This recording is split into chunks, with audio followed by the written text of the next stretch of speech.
আসসালামু আলাইকুম। শুনছেন সংবাদ শিরোনাম। নবীনগরের জমি নিয়ে দুই প্রবাসীর বিরোধ, এলাকায় উত্তেজনা। এখন শুনবেন বিস্তারিত। ব্রাহ্মণবাড়িয়ার নবীনগর উপজেলার বিদ্ধর ইউনিয়নের ভদ্রগাছা গ্রামে জমি বিক্রির 7 বছর পর পুনরায় দখলের চেষ্টার অভিযোগ উঠেছে প্রবাসী সোহাগ আলীর বিরুদ্ধে। এতে এলাকায় চরম উত্তেজনা বিরাজ করছে। স্থানীয় সূত্রে জানা যায়, 2019 সালে বিদেশে থাকা অবস্থায় সোহাগ আলী অর্থনৈতিক চাপে পড়ে তার পৈতৃক পুকুর ভর্তি জমি বিক্রির সিদ্ধান্ত নেন। পরে অপর প্রবাসী আক্তার 47 লাখ টাকা দিয়ে জমিটি কেনেন। সে সময় সোহাগ আলীর মা এবং ভাই দলিল করে দেন 21.65% জমি। তবে সম্প্রতি দেশে ফিরে সোহাগ দাবি করেন, তিনি জমি বিক্রি করেননি। তিনি রাতের আধারে জমিতে বেড়া দিয়ে দখলে নেন এবং থানায় অভিযোগ দায়ের করেন।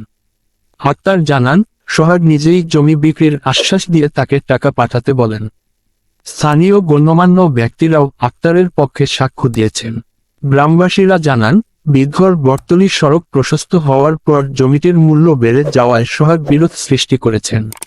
বিষয়টি নিয়ে পাল্টাপাল্টি মামলা এবং অভিযোগের কারণে এলাকায় অস্থিরতা দেখা দিয়েছে। শান্তিপূর্ণ সমাধানের আহ্বান জানিয়েছেন স্থানীয়রা। আমার নাম হইল ভদ্রগাছা মোহাম্মদ আহমদ মিয়া। জায়গা এটা বেচাকেনির বেলা আসছিলাম, রেঞ্জন করছি আমরা। ওনার সমর্থন ছিল, উনি নিজে কথা বলছে, সমাজের লোকের সাথে কথা বলছে যে আমার জায়গা সহকারে বিক্রি করছি, যদি প্রয়োজন হয় আমি আইসে। বিগত আপনার 2019 সালে আমরা জায়গা বিক্রি করছি। ব্রাহ্মণবাড়িয়া 24.news